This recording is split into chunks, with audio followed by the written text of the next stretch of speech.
તો hello student, welcome back to our new video. અને આજે છે આજથી આપણે ગાલા અસાઇનમેન્ટ નહીં પણ માર્વેલ નું અસાઇનમેન્ટ છે એ આપણે ચાલુ કરવાના છીએ. કયો વિષય? તો કે એકાઉન્ટ વિષય અને સેક્શન બી વીએસક્યુ થી છે ને એ આપણે આજના આ સેશનની શરૂઆત કરવાના છીએ, શુભારંભ કરવાના છીએ. ચાલો આપણે વીએસક્યુ થી ચાલુ કરશી અને બોર્ડના પ્રશ્નપત્ર બધાય પ્રશ્નપત્ર પેલું માર્વેલ અસાઇનમેન્ટમાં પ્રશ્નપત્ર પેલું અને માર્ચ 2018 નું પ્રશ્નપત્ર છે ઈ આજે વીએસક્યુ સોલ્વ કરાવવાનો છું. બરાબર. હવે ઘણા બધા વિદ્યાર્થીઓને ભાઈ એમસીક્યુ માં પ્રશ્ન હોય, વીએસક્યુ માં પ્રશ્ન હોય, તો કોઈને પણ ક્યાંય પણ પ્રશ્ન હોય, એક કઈ સેક્શનમાં પ્રશ્ન હોય તો તમારા માટે કોમેન્ટ સેક્શન છે એ ખુલ્લો જ છે. તમે ગમે ત્યારે પ્રશ્ન કરી શકો, હું બધાનો મસ્ત રીતે જવાબ આપીશ. અને આજથી છે આ આપણે વીએસક્યુ ચાલુ કર્યા છે સેક્શન બી.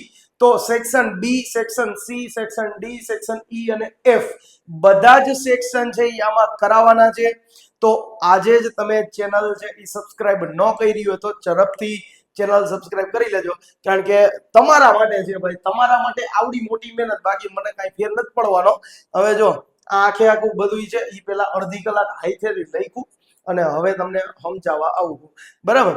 ચાલો હવે આપણને જો માર્વેલની અસાઇનમેન્ટમાં છે ને એ આપણને 15 એકાઉન્ટના પ્રશ્નપત્ર આપેલા છે. બરાબર. એમાંથી આ પેલું માર્ચ 2018 નું પ્રશ્નપત્ર છે એ આપણે આજે કરી છે. ચલો સૌથી પહેલા તો આમાં છે ઈ 21 થી છે વીએસક્યુ ચાલુ થતો હોય. 21, 22, 23, 24, 25, 26, 27, 28, 29 અને 30. આ 10 વીએસક્યુ પૂછાય છે અને 20 એમસીક્યુ પૂછાય છે. એ 20 એમસીક્યુ, બી 10 વીએસક્યુ, સી આપણે જે 3 માર્ક વાળા દાખલા કરવાનો હોય ઈ, અને ડી એટલે કે એમાં 4 માર્ક વાળા દાખલા કરવાના હોય ઈ. આ એ બી સી અને ડી ખાલી 4 સેક્શન કરો ને એટલે 52 માર્ક પડે. ઈ સાવ એટલે સાવ સેલા ટોપિક છે તો પણ બરાબર. 52 માર્ક એટલે વિચારજો, આમાં પાસ થવું તો હાવ એટલે હાવ હેલું હોય, પણ આપણે રેન્કિંગ નંબર લેવો હોય ને તો પણ શક્ય છે. તો મહેનત યાર શું કામ ઘટાડો, મહેનત આજથી વધારવાનું ચાલુ કરો. આપણા વિડીયો છે રેગ્યુલર જોતા જજો, અને જો વિડીયો ગમે તો વિડીયોને લાઈક કરતા જજો. અને જો મારી ભણાવવાની પદ્ધતિ ગમે તો કોમેન્ટ કરજો કે હા સર, તમે જે ભણાવો છો એ અમને બધુંય રેગ્યુલર છે એ સમજાય છે, અને આ જ રીતે તમે આગળ વિડીયો ચાલુ રાખો એટલે આપણે બધા જ વિડીયો છે એ માર્વેલના કરાવશે. ચલો હવે આપણને આપેલું છે પાઘડી એ કેવા પ્રકારની મિલકત છે. તો આ બધાયને ખબર હોય, ચેપ્ટર નંબર 3 નો પ્રશ્ન છે કે પાઘડી એ ધંધાની બજારમાં પ્રતિષ્ઠાનું શું દર્શાવે? મૂલ્ય. પ્રતિષ્ઠાનું મૂલ્ય દર્શાવતી કેવી મિલકત કહેવાય? અદ્રશ્ય મિલકત કહેવાય. યાદ રાખજો, કેવી મિલકત કહેવાય? પાઘડી અદ્રશ્ય મિલકત કહેવાય. પછી આપેલું છે ત્યાગનું પ્રમાણ એટલે શું? તે કેવી રીતે શોધવામાં આવે છે? ત્યાગ એટલે શું? સૌથી પહેલા આપણને ઈ ખબર પડવી જોઈએ. તો કે ત્યાગ એટલે શું? તો કે આપણે નફો વેચતા હોય, બરાબર, અને નવું પ્રમાણ અને જૂનું પ્રમાણ એમાં જોઈ, તો પેલા જે આપણને નફો મળતો હતો એના કરતા અત્યારે આપણને નફો ઓછો મળે તો એને ત્યાગ કર્યો કહેવાય. બરાબર. ચાલો હવે આમાં સમજીએ શું થાય. તો કે જ્યારે ચાલુ ભાગીદારો વચ્ચે નફા નુકસાન ફાળવણીના પ્રમાણમાં શું કરવામાં આવે? ફેરફાર કરવામાં આવે. ત્યારે અમુક ભાગીદારોને પેલા જે નફો મળતો હતો એના કરતા કેવો મળે? ઓછો ભાગ મળે છે. તો તેને શું કહેવાય? ત્યાગનું પ્રમાણ કહેવાય. અને ત્યાગના પ્રમાણનું સૂત્ર છે યાદ રાખજો, આપણને દાખલામાં પ્રૂફ જાય છે. ત્યાગ બરાબર જૂનો નફા નુકસાનનો ભાગ માઈનસ નવો નફા નુકસાનનો ભાગ. ચાલો એના પછી આપણને 23મું આપેલું છે નિવૃત્તિ કે મૃત્યુ વખતે તે ભાગીદારને તેના ભાગની પાઘડી છે ઈ કોના દ્વારા આપવામાં આવે છે? હવે જે ભાગીદાર નિવૃત્ત થતો હોય અથવા તો મૃત્યુ પામતો હોય ઈ ભાગીદારને પાઘડી આપે કોણ? તો જે બાકીના રહેતા હોય ઈ ભાગીદાર. પણ કયા પ્રમાણમાં? યાદ રાખજો, નિવૃત્તિમાં હોય તો લાભના પ્રમાણમાં, અને પ્રવેશ હોય તો ત્યાગના પ્રમાણમાં. આ એક વસ્તુ યાદ રાખવાની છે. એના પછી આપણને આપેલું છે, એટલે જો અહીંયા લખેલું છે કે બાકીના ભાગીદારો દ્વારા આપવામાં આવે. પેઢીના વિસર્જન સમયે વિસર્જન ખર્ચ છે ઈ કોણે ભોગવવાનો હોય? ઘણા બધા વિદ્યાર્થીઓ અહીંયા ભૂલ કરે છે, ભાગીદારો લખીને આવે એટલે ડાયરેક્ટ ખોટું પડે. યાદ રાખજો, હંમેશા વિસર્જન ખર્ચ છે કોણ ભોગવે? પેઢી ભોગવતી હોય છે. શેરનું વધારે ભરણું અને શેરનું ઓછું ભરણું કોને કહેવાય? હવે જો જ્યારે કોઈ પણ કંપની શેર બહાર પાડે તો બહાર પાડે એના કરતા વધારે અરજી આવે તો એને વધારે ભરણું કહેવાય, અને ઓછી અરજી આવે તો એને કહેવાય ઓછું ભરણું. આમાં જોઈએ શું લખેલું છે. કંપની જેટલા શેર બહાર પાડે, કંપની જેટલા શેર માટે નાણાં મંગાવે તે અરજી કરતા વધારે અરજી મળે તો એને અતિ ભરણું કહેવાય. કેવી વધારે અરજી મળે? અને પછી આપણને આપેલું છે કંપનીએ મંગાવેલ નાણાંની અરજી છે એના કરતા ઓછી અરજી મળે તો એને ઓછું ભરણું કહેવાય. કેવી અરજી મળે? તો કે ઓછી અરજી. મંગાવી એના કરતા ઓછી મળે તો એને ઓછું ભરણું, મંગાવી એના કરતા વધારે મળે તો વધારે ભરણું. એના પછી આપણને 26મું આપેલું છે. શું છે જોઈ? તો કે કયા પ્રકારના ડિબેન્ચર સાથે વ્યાજની કૂપનો આપવામાં આવે છે? કયા પ્રકારના ડિબેન્ચર હોય તો વ્યાજની કૂપનો આપવામાં આવે? તો યાદ રાખજો, બેરર ડિબેન્ચર. કેવા ડિબેન્ચર? બેરર.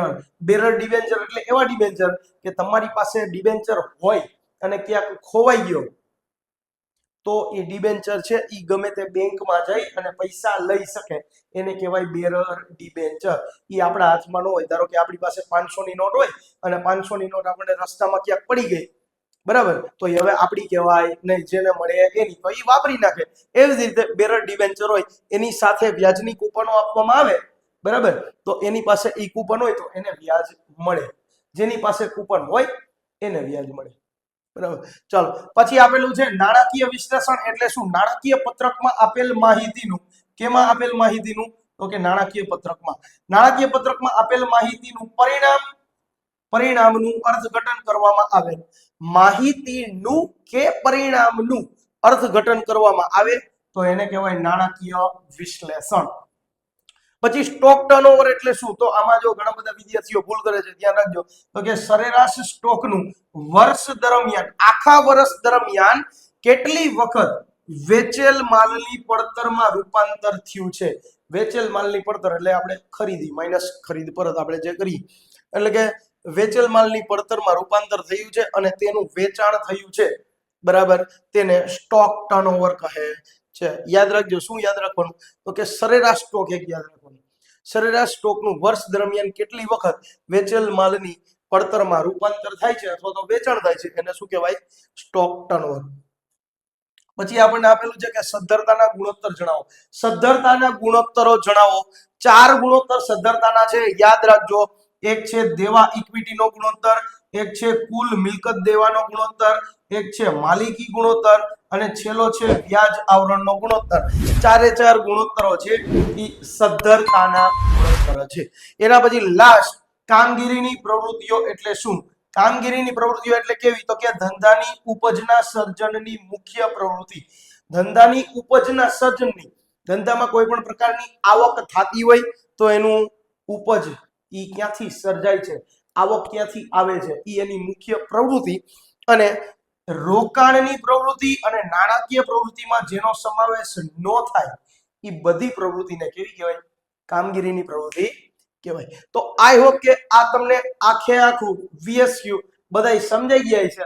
જો નો સમજાણો હોય તો હજી એકવાર રિવાઇઝ કરીને જોઈ લેજો એટલે તમને મસ્ત રીતે સમજાઈ જશે. અને આનો તમારે સ્ક્રીનશોટ પાડવો હોય તો એકવાર ચાલો સ્ક્રીનશોટ પાડી લ્યો. ચાલો તમે સ્ક્રીનશોટ પાડી લીધો હશે. હવે તમારે આના પછીના પણ બધા VSQ ના પ્રશ્ન છે એ આપણે સોલ્યુશન કરાવશી અને સેક્શન CDEF બધાય સેક્શન જે સોલ્યુશન આપણે કરાવવાના છે.